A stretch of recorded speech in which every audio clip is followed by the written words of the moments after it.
A team of experts are on a quest to solve a nearly 100-year-old Bermuda Triangle mystery, the SS Cotopaxi. No one knows where it disappeared, how it disappeared, why it disappeared. That lends itself to the Bermuda Triangle myth. It was nothing, no remains, no bodies. It does give you, like, chills.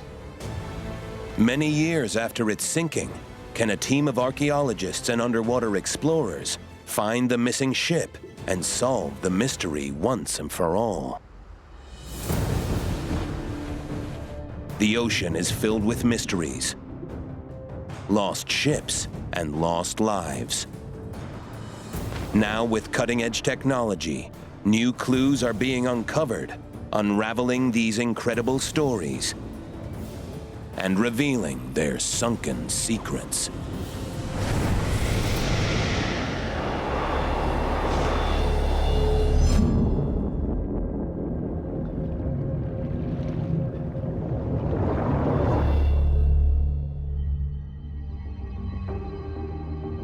On the northeast side of the coast of Florida lies St. Augustine. As an old city and port, its seabed is clustered with 16th and 17th century shipwrecks. But the remains of one mysterious vessel, known locally as the Bear Wreck, stands out from the rest and has been baffling experts for decades. The Bear Wreck stands out a bit from other St. Augustine shipwrecks in a number of ways. It's been known since at least the 1980s, maybe late 1970s. It's much further offshore than most of the shipwrecks, certainly the ones that the archaeologists typically work on. It's obviously a 20th century, it could be late 19th century, steam-powered vessel. Although it's sometimes called the Bear Wreck, that is not its true identity. The ship's real name and the reason for its sinking remain unknown to this day.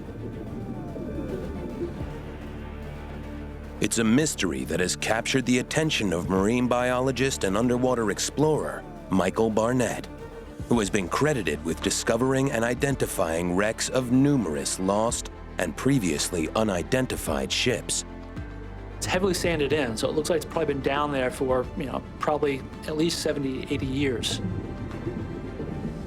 What's interesting, though, is one of the boilers is upended 90 degrees from where its normal orientation, which means it was probably a catastrophic sinking event.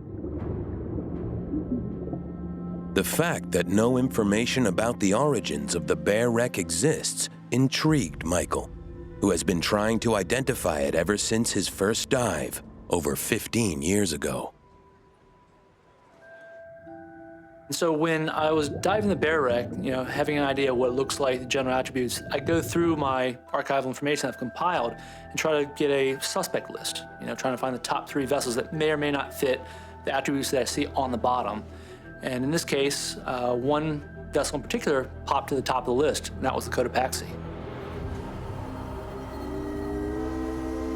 The SS Cotopaxi was an American merchant steamer that disappeared in 1925, and it's widely believed that the ship went missing not in the area of St. Augustine, but somewhere far more notorious for lost vessels. On November 29, 1925, Captain William Myers said goodbye to his wife and son and boarded the SS Cotopaxi.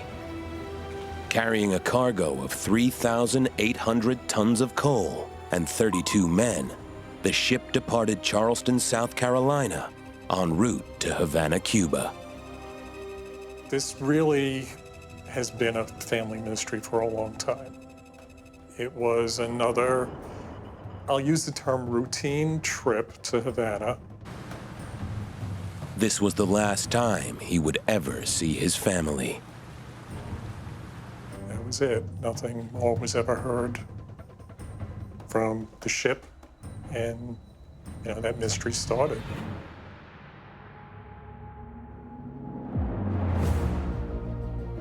Douglas Myers is Captain William Myers' grandson, and for over 90 years, the final resting place of his grandfather and his ship are still unknown. whatever information was shared, whether it was from my father or even my grandmother, there was that connection to the Bermuda Triangle. The Bermuda Triangle, also known as the Devil's Triangle, is a region in the western part of the North Atlantic Ocean where numerous ships and aircraft have vanished inexplicably. The region is most commonly defined to be in between Miami, Puerto Rico, and Bermuda. There have been many disappearances associated with the Bermuda Triangle, probably none as famous as Flight 19, the USS Cyclops, and the Cotopaxi, the latter of which, the Flight 19 and Cotopaxi, were both featured in Steven Spielberg's classic iconic film, Close Encounters of the Third Kind. I remember sitting in a movie theater, and everybody's pointing, and there's all this activity and everything. And the end frame was what they were looking at and pointing at was this ship in the middle of this desert, and it had the Cotopaxi on it. What? In Spielberg's 1977 film, the Cotopaxi is discovered in the Gobi Desert and presumed to have been delivered there by extraterrestrial beings. But that would not be the last time Douglas would hear about his grandfather's ship. The mystery of the Cotopaxi persists. Recently, there's been a rash of internet claims that the vessel was actually found off Cuba, intact, floating, a virtual ghost ship. In 2015, reports started to circulate with surprising news about the vessel. Strewn across the internet were articles claiming that the ship had suddenly reappeared, 90 years later, sailing in to its original destination. Oh, the Cotopaxi now just sailed into, like, Havana Harbor. And there was, the Cuban Navy bringing it in. Oh, interesting. Like, just rusty, but it was fully intact.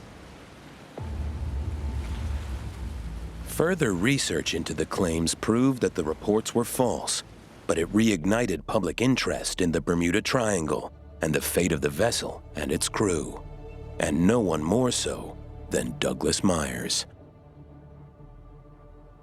Just to know what happened, and plus the fact that he's not abducted by aliens and is somewhere, in another dimension would be also nice to know. Although the ship's fate had been the subject of wide speculation and false reports, the fact remains that the Cotopaxi's final voyage would have taken it straight through the infamous Bermuda Triangle. Could the vessel have fallen victim to otherworldly forces?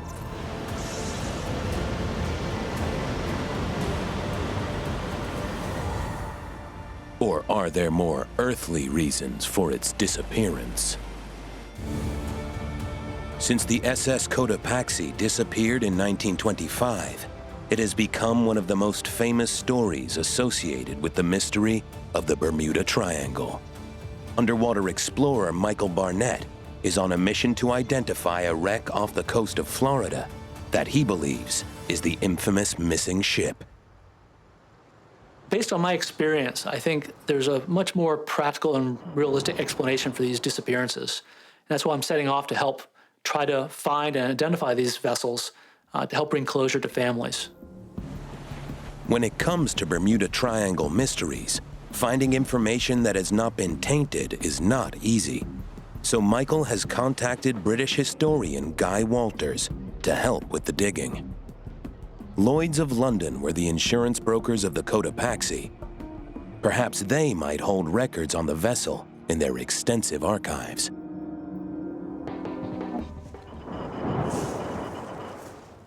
Okay, so what I've got here is the Lloyd's Missing Vessel Book, 1918 to 1929, and that's exactly what it says it is. It's a list of missing vessels, and hopefully we should be able to find it.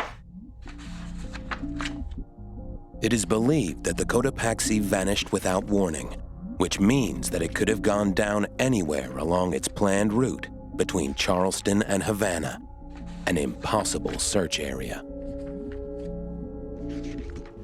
Here we are, so Cotopaxi of New York, 2,351 gross tons. Got here a really important box, which is titled Latest Account. And this says, sailed from Charleston for Havana on the 29th of November, 1925, and sent back wireless signals of distress on 1st of December, 1925. So this is great, because it proves that she did send out a distress signal. This is crucial information, as the distress signals were picked up in Jacksonville, Florida, placing the ship in the area of the Bear wreck when, for some unknown reason, it ran into trouble. Armed with this new information, Michael and his diving partner Joe Citelli have traveled to St. Augustine to dive the wreck. Their mission is to locate an artifact on the wreck with the vessel's name on it. This is commonly found engraved on the ship's bell. But finding it will be no easy task. They're such rare finds that in the wreck diving community, most would be considered lucky to find just one in their lifetime.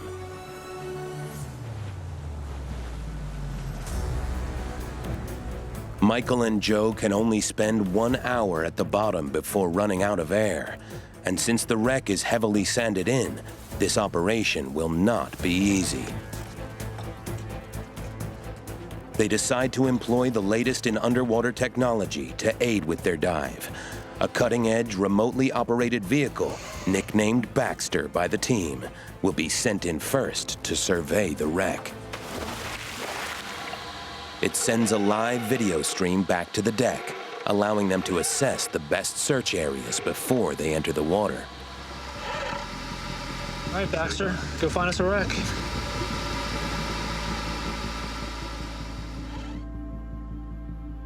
The ROV Baxter is now in 100 feet of water. This is the crucial time. Will Baxter be able to locate the wreck?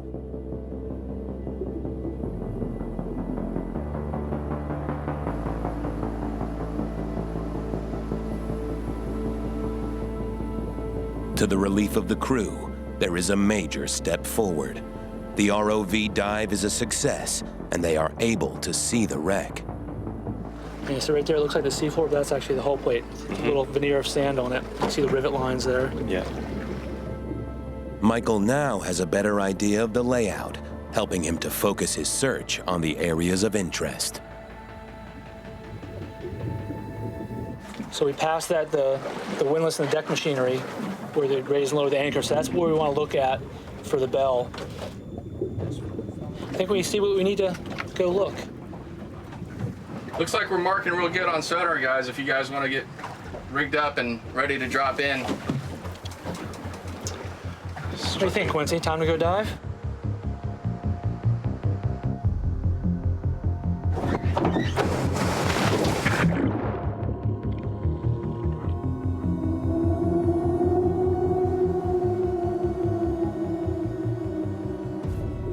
The divers begin their search for the bell.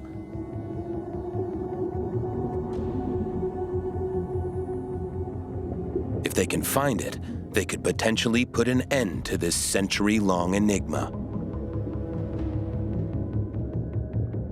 But the wreck is not about to give up its secrets easily. These are notoriously treacherous waters, and the divers must be vigilant at all times. Not only that, the wreck is heavily sanded in, making their job even more difficult.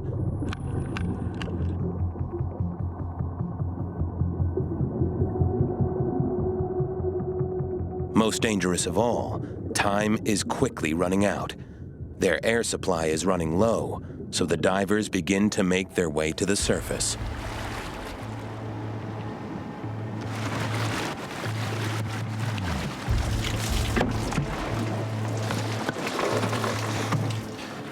No luck on the bell. Found some nice sections of wood decking, which could have been from the wheelhouse, because a lot of times the wheelhouse up high, they have just the wood decking. I mean, I dug down, it's just heavy sand, and it's just hit or miss if you gotta find what you're looking for. Michael is determined to prove his theory that this is the ship lost in the Bermuda Triangle. He has a lead on another diver who claims to have artifacts from the Bear wreck. Could this be the evidence Michael is looking for to tie it to the Cotopaxi? Michael Barnett has taken the first steps on his mission to find the SS Cotopaxi and to solve a nearly 100-year-old Bermuda Triangle mystery. Now, he has a new lead. I have a local friend that's been diving this area for over 30 years, and I believe he's been on the Bear wreck numerous times, so I want to check with him to see what he might know of this wreck and if he's recovered any artifacts from his past dives. Al Perkins is an avid diver who has been diving the wreck since the 1980s. The Bear is probably the largest wreck in the vicinity of San Augustine. Started diving the Bear wreck on spearfishing trips around 1988. During these dives, Al would collect loose pieces of debris as souvenirs. The porthole, and found that in 1990. This would have been part of the telegraph system, would relay communications from the bridge to the engine room. Most of these items could have come from any number of ships from around the world. But one unassuming piece may hold the clue to the wreck's origins. So every time I find something like this that has a logo, I get a little excited because that creates possibilities for research and trying to figure this stuff out. The valves, we found out later on that it's Scott Valve Company, which is located up in Detroit, Michigan.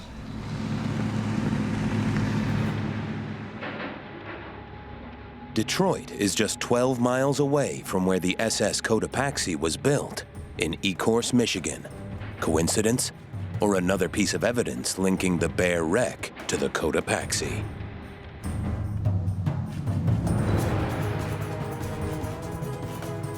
The St. Augustine Lighthouse and Maritime Museum is a nonprofit organization dedicated to researching and preserving the 500-year-long maritime history of the region.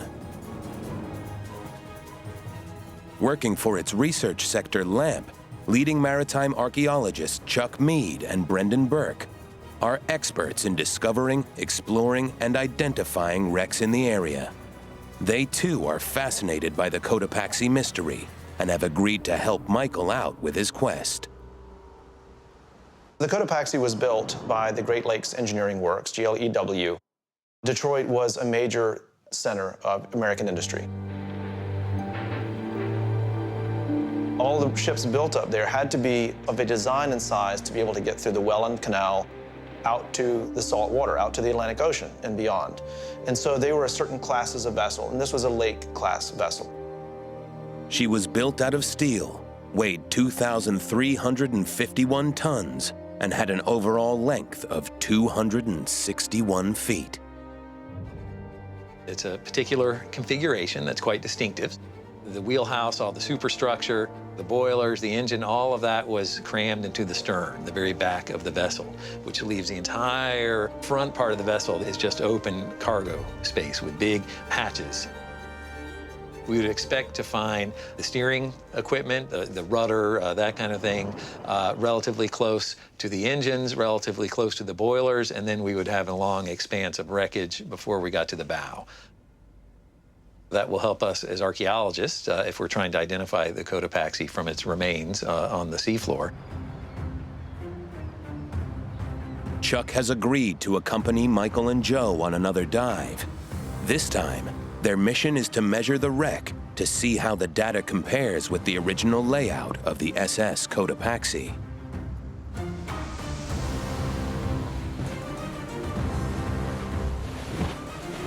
You know, you're really looking for any features that you can identify that might correspond to, this ship. We know that the machinery, the cabins, there's some cranes and things like that.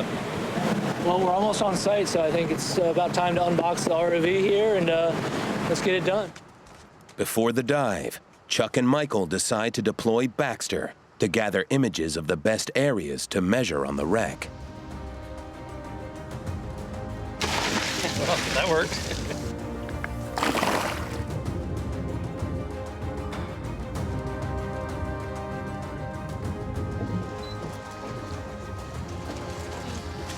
Yeah, see how the whole plate just kind of dives into the sand? Yeah. You can see the rivets, too. That's crazy.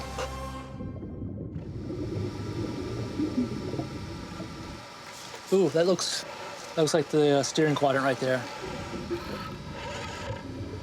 Steering quadrant is basically the linkages. So if they're turning one way or the other to the sides there, that turns the rudder.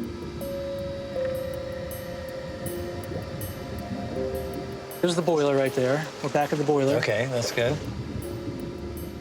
Baxter soon begins to identify the key features on the wreck. But how will they compare to the original plans of the SS Cotopaxi? We'll suit up and see if we can get some data for you. I like it. All right. Let's do it.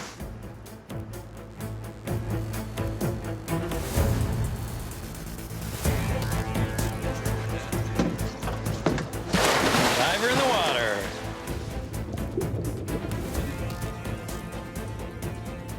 The divers will be measuring the boilers, steering quadrant, hatches, and the overall length, which can be a little difficult given that the wreckage has deteriorated with time and some structures have shifted.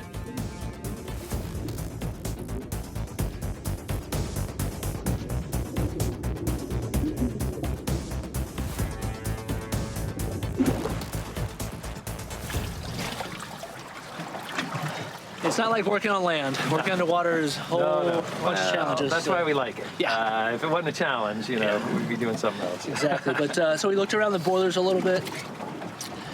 Found a porthole backing plate, concreted down in there. So again, if we look at the general arrangement plans, I think we recall from some pictures we looked at that the accommodations in the wheelhouse actually have portholes right above the boilers. Yeah. If nothing else, it tells us that that's the same area on the Cotopaxi as what we're seeing on the wreck. Michael and Chuck will head back to the lighthouse and compare the data to the original plans of the ship.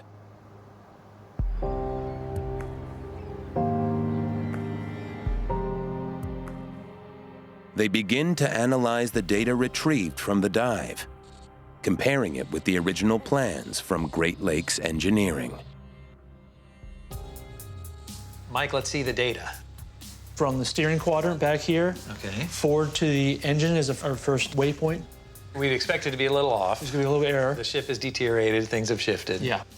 So I got 34 feet running that length. We don't actually have a good scale bar on this, but some things are drawn to scale. So this hatch here is exactly 24 feet, and I can measure half of that. So this is set for 12 feet. Okay. So I can take the dividers, put them essentially right where the rudder hangs, which is right where the quadrant would be, and 12 feet, 24 feet, 36 feet. And look at that.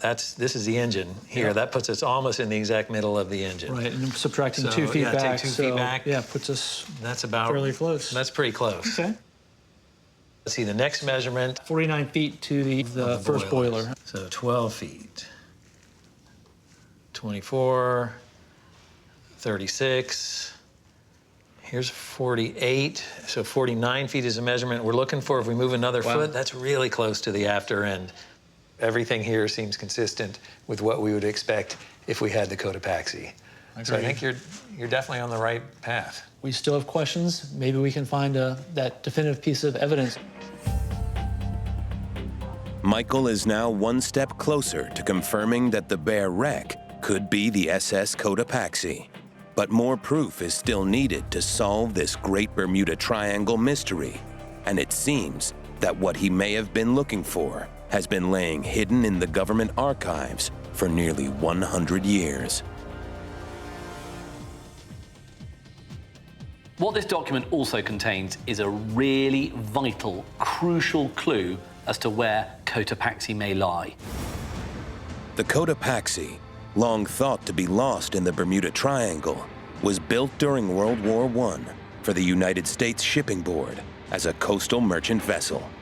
Being a product of the Great War, she was put together as quickly and as cheaply as possible.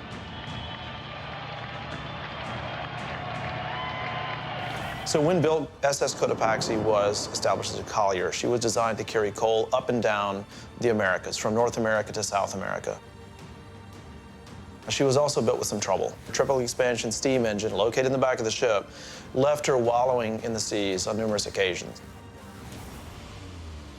So she was kind of fraught with some gremlins early on in her life. On one of those occasions, she actually made it aground and washed up on the beach in South America. That did a catastrophic amount of damage to the ship that today may have actually consigned the ship to the breaker. But Cotopaxi was fixed, and the value of the repairs almost equaled the value of the ship. Despite this, she caught the attention of Clinchfield, one of the biggest coal producers in the United States at the time. In 1919, the US Shipping Board, the USSB, starts selling off ships. And Clinchfield looks at the Cotopaxi and thinks, yeah, okay, we want that, because we need that to transport coal from Charleston to Havana, Cuba. It puts in a bid of $375,000. That's a lot of money. That's worth about $10 million today.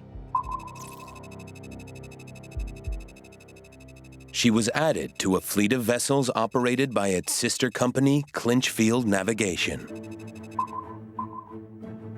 Clinchfield, it definitely was a big part of my family back at that time, with my great-grandfather being the port engineer down in Charleston and my grandfather being the captain of the Cotopaxi. He was the youngest ship captain in the port of Charleston, which is still to this day, I believe, one of the busier ports on the east coast of the U.S.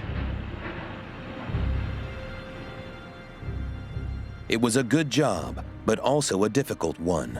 Having to spend weeks on end out on the ocean, constantly navigating the dangers and perils of the sea, was an unenviable task. This was also during a time when cargo and profit came before the lives of the seamen. Despite this, Captain William Myers had countless journeys successfully mastering the Cotopaxi. So what happened when the ship steamed through the Bermuda Triangle and sent out distress signals on December 1st? I've been looking through lots of press cuttings about the fate of the Cotopaxi, and actually the story that unfolds is really quite disturbing. In a paper called the Thomasville Times Enterprise, Hope Abandoned for Steamer Cotopaxi, there was an exhaustive search carried out by the Coast Guard vessels from Norfolk down to Cuba. What we also have here is this pretty gut-wrenching quote from a man called Joseph G. Myers of Charleston, because it's his son, Captain William Myers, who actually commands the Cotopaxi. Says that he never expects to see his son again.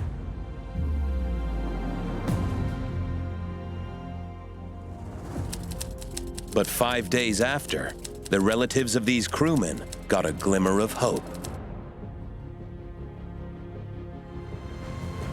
Now we've got another twist in the tale with these cuttings here. A company called the Pelaya Brothers, based in Havana, have actually sent a signal to Clinchfield reporting Cotopaxi crew safe, ship lost. This was the miraculous news that Mrs. Myers and the relatives of the other crewmen had been waiting to hear. Their loved ones had been rescued and were now on their way back home. But were those hopes about to turn to despair? First you had the distress calls, then you had the waiting. So it was now hanging there like, well, maybe not. You know, you didn't have anything definitive. Just 24 hours later, doubts were raised over the accuracy of these reports. It was determined that they were just rumors. After an agonizing wait, it was confirmed to the families that the reports were false, and there was still no trace of the crew or the ship. The Pelayo brothers say, you know, it wasn't our fault. Actually, it was the fault of the port security. The police in Havana told us that actually the crew was safe. And of course, that's terrible for the relatives to read headlines like this. A little over a month later, the ship and her crew were officially declared missing.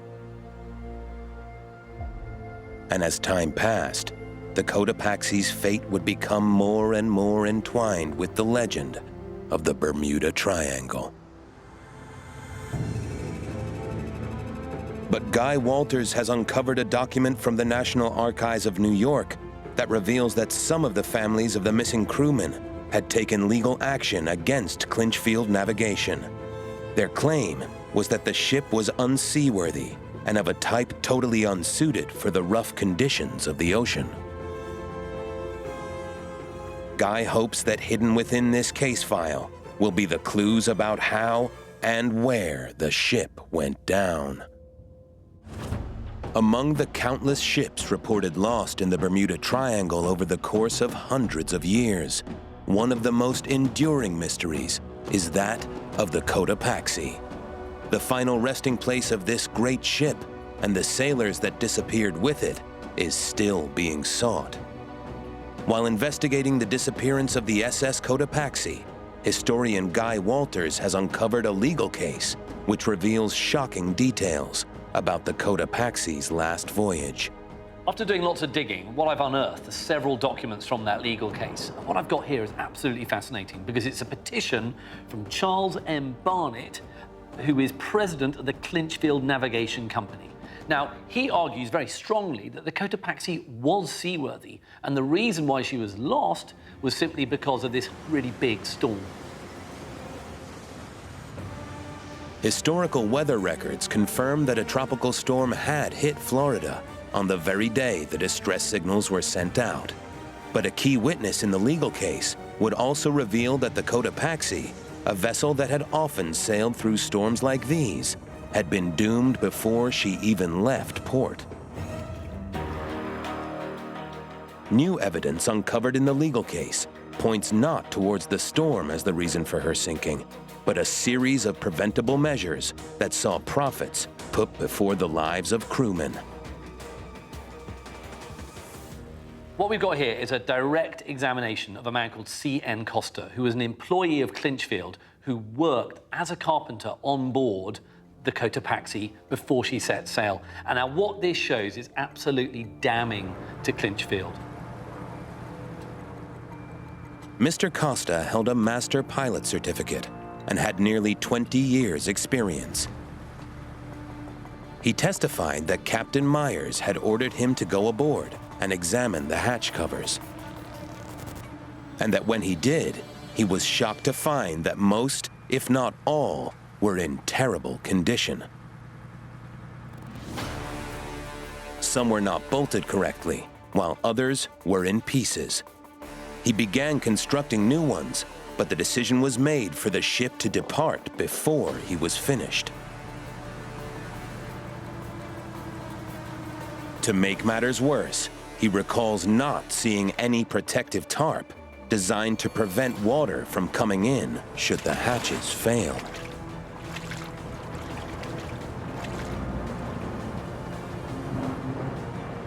That's going to be absolutely fatal to the Cotopaxi. These are straightforward explanations for how and why the ship sank, but the fact that no remains were ever found is perhaps why it has been linked to strange phenomena throughout time. Hidden within this legal jargon, Guy has discovered perhaps the biggest clue to finding the final resting place of this ship and her crew. What this document also contains is a really vital, crucial clue as to where Cotopaxi may lie. Because on page 2, what we have here is Barnett reporting the following.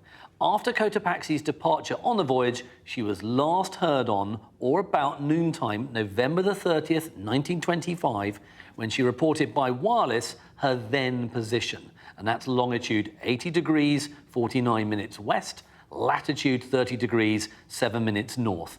This could be very close to her last ever position.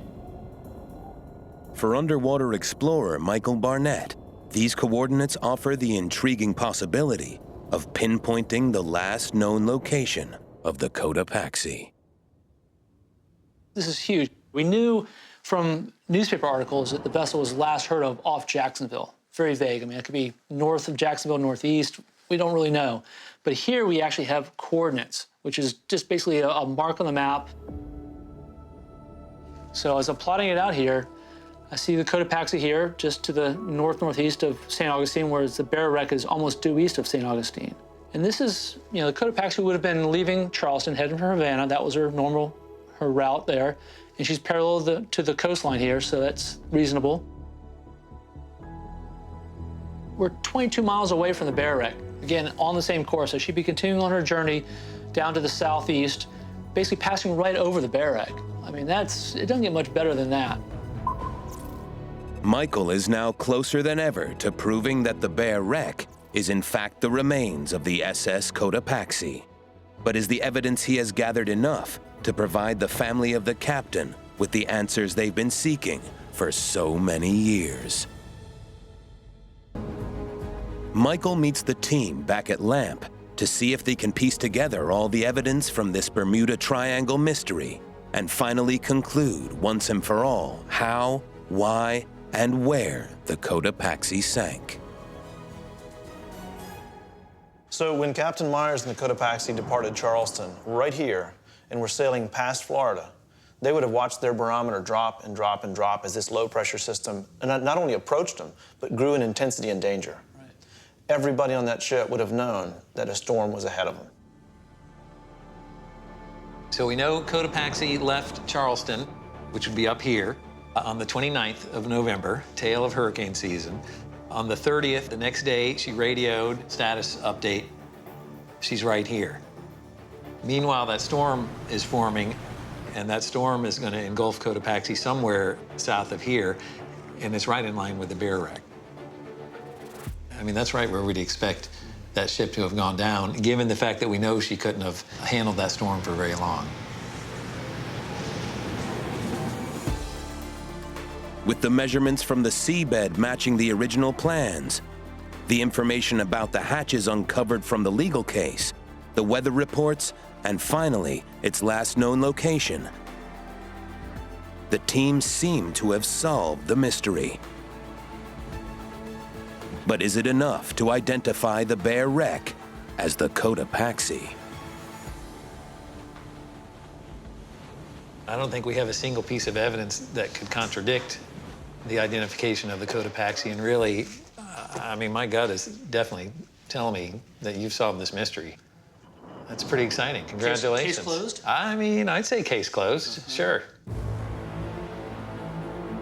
As Michael fills out the official shipwreck identification form, there is still one person waiting to find out more. Michael has traveled to Long Island, New York, to give Douglas the closure he and his family never got, the location of his grandfather's final resting place. You can see the Cotopaxi steaming south on the coast of Florida, and the storm ran across the coast. And going through the evidence the team has collected, Michael explains in detail how his grandfather's ship sunk and that its resting place has now been identified as the Bear Wreck off the coast of St. Augustine.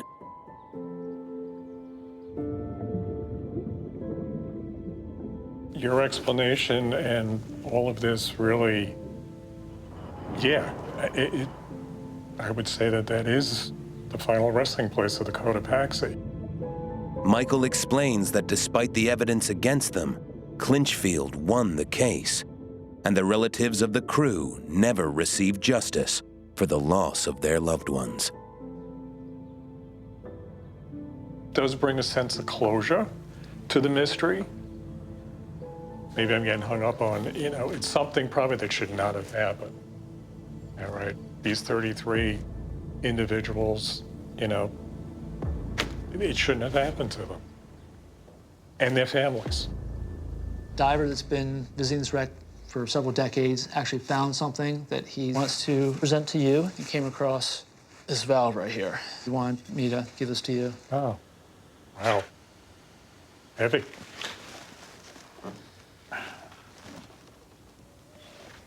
Another piece of the, now solved mystery.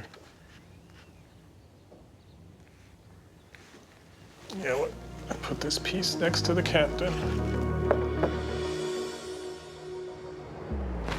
The discovery of the wreck of the SS Cotopaxi has put an end to almost a century of speculation, theorizing, and Bermuda Triangle conspiracies. But more importantly, it has brought closure to the relatives of the 32 crewmen who lost their lives in a tragedy at sea.